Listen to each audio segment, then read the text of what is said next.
आज हम पढ़ते हैं चैप्टर 4 बेसिक ज्योमेट्रिकल आइडियाज की exercise 4.3 question number 1। Name the angles in the given figure. ये जो आपको फिगर दिया हुआ है इसमें हमें एंगल्स बताने हैं, कौन कौन से एंगल्स हैं और कितने एंगल्स हैं।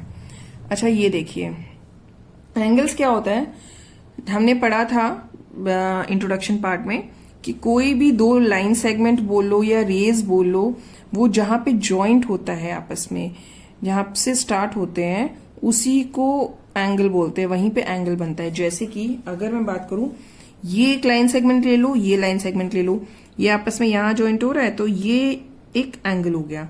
तो इस एंगल का नाम आप बताइए क्या बोलेंगे। मैंने ये भी बताया था कि जो एंगल का नाम है वो हमेशा बीच में होना चाहिए, मतलब जहां से हम या तो हम इसको यहां से स्टार्ट करके ऐसे बोल सकते हैं, ये बीच में आना चाहिए, या तो यहां से स्टार्ट करके ऐसे नेमिंग कर सकते हैं।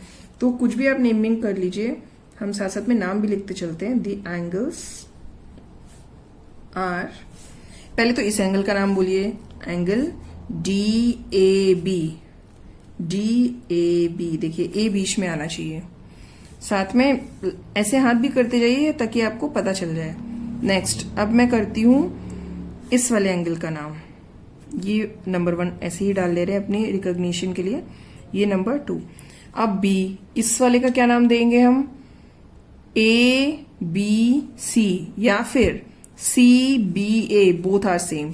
तो हम सेकेंड वाले का क्या नाम देंगे, ए बी सी, हमने इसका नाम दिया A B C. Then next, इसको अब हम ले लेते हैं, ये एंगल हो गया, जो भी कॉर्नर पे समझो होते हैं उसको एंगल्स कहते हैं। इसको क्या नाम देंगे आप, बी सी डी या फिर डी सी बी, ये बीच में आना चाहिए बस। तो ऐसे एंगल का एक सिंबल ये होता है, ये जरूर लिखना है नहीं तो रॉन्ग हो जाएगा, बी सी डी।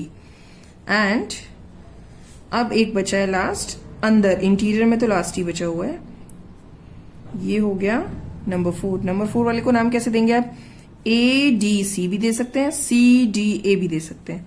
तो हम दे लेते हैं सी डी ए। तो ये हो गए 4 angles. Next question number 2, in the given diagram, ये दिया हुआ है, नेम द पॉइंट्स, पॉइंट्स के नेम बताने हैं। ठीक, first one, in the interior of angle D O E. ये ध्यान से देखेंगे, डी ओ ई कहाँ है, डी डी ओ ई, यानी कि इसकी बात हो रही है, ये वाला एरिया डी ओ ई का। तो डी ओ ई के इंटीरियर में कौन सा है, अंदर में कौन सा बना हुआ है, ए बना हुआ है अंदर इसके, तो यहां पे क्या आ जाएगा, point A. Next, in the exterior of angle E O F, E O F पे जाइए, ई ओ एफ, इसके इंटीरियर में तो कुछ नहीं, अगर इंटीरियर पूछता तो कुछ नहीं आता आंसर। अब इसके एक्सटीरियर में बताना है, इसके एक्सटीरियर में क्या है, इसके एक्सटीरियर में एक तो सी है और दूसरा ए, ए भी तो इसके एक्सटीरियर में ही है, ए तो इसके इंटीरियर में है, इसके इंटीरियर में थोड़ी ना है। तो इसमें क्या आ जाएगा, हाँ अच्छा एक और आएगा, अभी बताते हैं, ए सी एंड, अच्छा देखिए ये जो लाइन हमने बनाई गई है, ये जो है, ये देखिए ये लाइन और ये लाइन, इनको छोड़ के बाकी जितने पॉइंट्स हैं 1 2 3 4, इन 4 पॉइंट्स को छोड़ के बाकी जितने हैं वो कोई ना कोई या तो इंटीरियर में होंगे या एक्सटीरियर में होंगे। तो एक तो सी हो गया एक्सटीरियर में, ए हो गया ये भी एक्सटीरियर में, डी भी तो एक्सटीरियर में हो गया, ये भले ही दूसरे रे के ऊपर है लेकिन पॉइंट तो एक्सटीरियर में है, तो इसमें लिखेंगे डी ऑल्सो। नेक्स्ट, अब हमें बताना है point on E O F, कहाँ गया ई O F, E O F पे कौन सा पॉइंट है, एक बी पॉइंट आ गया इसमें। वैसे तो ये सभी पॉइंट है तो इन सभी पॉइंट्स का नाम लेंगे, जितने भी पॉइंट्स है ये सभी इसके अंदर में आ जाएंगे। जैसे कि बी, पहले तो मेन तो बी है, फिर ई, फिर ओ एंड एफ। तो ये जितने हैं ये सब ये एंगल पे पूछा गया है, तो ये जितने इस रे पे बने ये सभी इसमें आ जाएंगे। फिर से बोलते हो। Next question number 3, draw rough diagrams of 2 angles such that they have 1 point in common. मतलब 2 एंगल्स हमें ऐसे बनाने हैं कि उनके बीच में 1 पॉइंट, एक पॉइंट कॉमन आना चाहिए। चलिए बना के देखते हैं।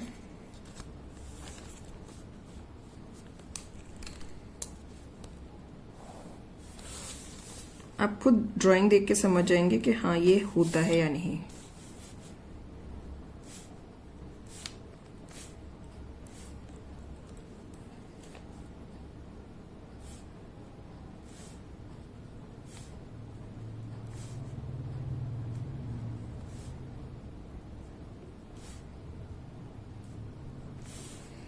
आप ये देखिए, अगर मैं एंगल AOC की बात करूं ये, और एंगल BOD की बात करूं, ये दो एंगल्स हो गए, और इसमें कॉमन पॉइंट क्या हो गया, एक कॉमन पॉइंट हो गया, दैट इज O। तो इसको हम लिख कैसे सकते हैं कि O is common in angle AOC ये वाला एंड एंगल BOD और ये वाला BOD। नेक्स्ट, मतलब ऊपर वाला तो क्वेश्चन सेम है, बस कॉमन वाले पॉइंट्स अलग हो रहे हैं। इसमें भी रफ डायग्राम बनाना है जिसमें दो एंगल्स बनाने हैं, लेकिन 2 पॉइंट्स इन कॉमन होना चाहिए। कितने होने चाहिए इन दोनों में? अच्छा ये बताइए, इन दोनों में क्या 2 पॉइंट कॉमन है? इन दोनों को एंगल का नाम ही देख लीजिए आप, नाम में सिर्फ O ही कॉमन है, लेकिन क्या B है? नहीं है। D है? नहीं है। इसमें क्या है, 2 पॉइंट्स कॉमन होने चाहिए। तो इसका डायग्राम ऐसा नहीं बनेगा, थोड़ा अलग बनेगा। वो कैसे बनेगा?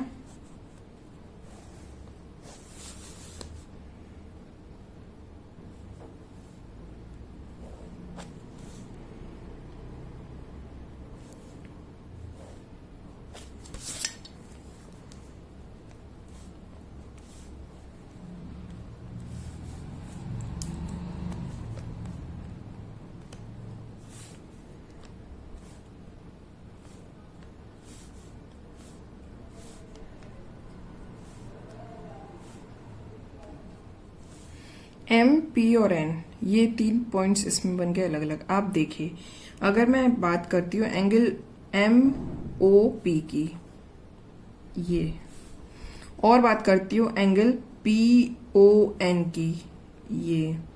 अब मैं इनका नाम लिखती हूँ, फिर आप देखिए। चलिए अब ऐसे ही देख लीजिए, MOP, इसमें OP आ गया। नेक्स्ट एंगल PON, इसमें भी OP आ गया, OB आ गया, PP आ गया। तो ये 2 पॉइंट्स कॉमन हो गए।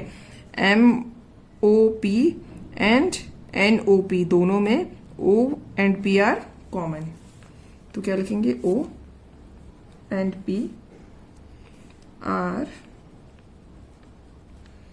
Common in angle MOP and angle NOP। NOP भी लिख सकते हैं, PON भी लिख सकते हैं, दोनों एक ही एंगल की बात हो रही है, इस एंगल की। अब फिर से हमें 2 एंगल्स बनानी है जिसमें कि 3 पॉइंट्स कॉमन होनी चाहिए। अच्छा, 3 पॉइंट्स कॉमन, पता है क्या करना है? हमें कुछ नहीं करना है, हमें बस ये वाली जो रो है ना, इसमें हमें पॉइंट्स बढ़ा देने हैं। कैसे? सेम ऐसा डायग्राम पहले बना लीजिए, फिर मैं बताऊंगी, आप कहेंगे अच्छा तो इसमें ये किया गया है। ऐसे करिए, ऐसे करिए। चलिए, ये सेम फिगर बन गया हमारा।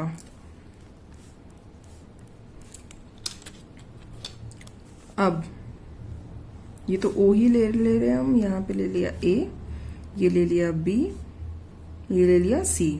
अब अगर इसकी बात करेंगे, अगर हम इस एंगल और इस एंगल की बात करेंगे, तो इसमें तो वही है, 2 पॉइंट्स कॉमन होंगे, O एंड B।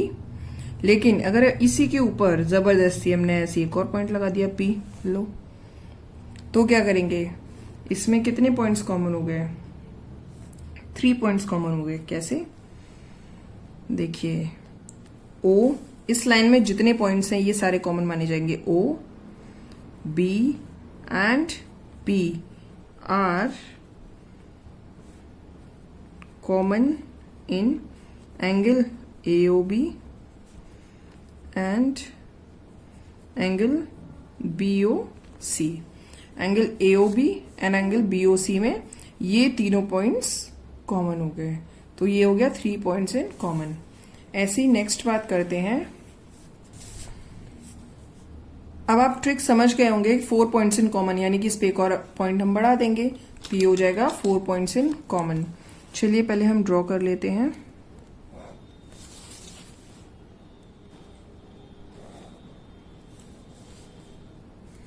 देखिए ज्यादा कुछ टाइम भी नहीं लगा ड्रॉ करने में, इजीली ड्रॉ हो जाता है।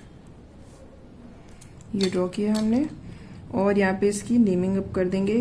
ओ, यहाँ पे देते हैं ए, ये हो गया बी, ये हो गया सी, अब यहाँ पे एक दे दिया पी। ये तो अब 3 पॉइंट्स कॉमन वाला आ जाएगा, एक और दे दिया क्यू। लो अब इसमें क्या बोलेंगे, इस लाइन में जितने पॉइंट्स है ये सारे कॉमन में गिने जाएंगे, यानी कि ओ comma Q, P and B are common in angle AOB and angle BOC. Next, one ray in common, मतलब कि दोनों में one ray common होनी चाहिए। तो ये कैसे बनाएंगे, अभी तक जैसे बनाया था सेम फिर से वही डिट्टो डायग्राम बना लेंगे।